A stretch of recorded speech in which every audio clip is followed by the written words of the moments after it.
I made pasta with meat sauce or a bolognese for dinner last night. This was so flavorful, and whenever I make this, I always make extra because it tastes better the next day, and my kids love to take it for their school lunch.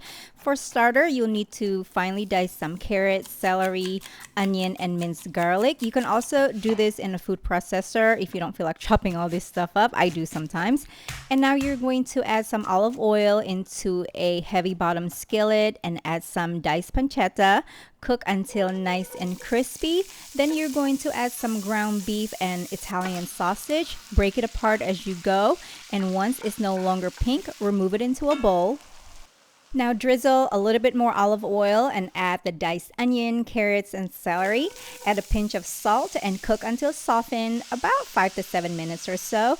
And now you're just going to move it to the side and add some tomato paste. You want to cook the tomato paste until it turns dark red before combining it with the vegetables. This will caramelize the tomato paste and allow the full flavor to develop. Now add the minced garlic, cook for a few minutes, and add some wine. I ended up cooking this dish for over 5 hours, but if you're not comfortable cooking with wine, just skip it.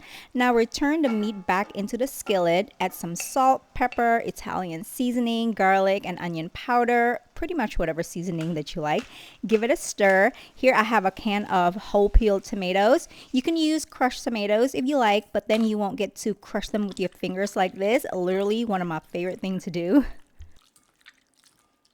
All right, and now we're just going to add this into the skillet along with a cup of beef broth. I also added some herbs. I use rosemary, basil, parsley, and sage, but you can add whatever herbs that you like.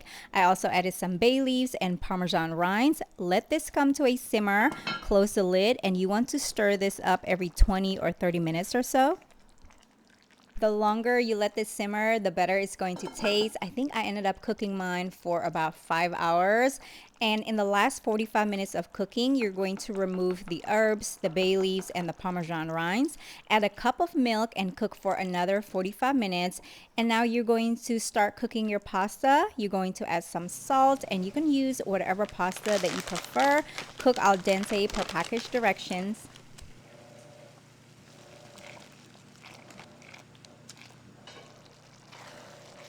And now the sauce is ready. It smells amazing in my house. Be sure you check for seasoning. And now we're just going to plate everything. Start with the pasta, the meat sauce, some fresh parmesan, and I like to just rip apart some basil leaves. Such a delicious and comforting dish. And of course, this tastes amazing the next day. And that's it. I hope you guys have enjoyed this video. I will see you next time. Bye.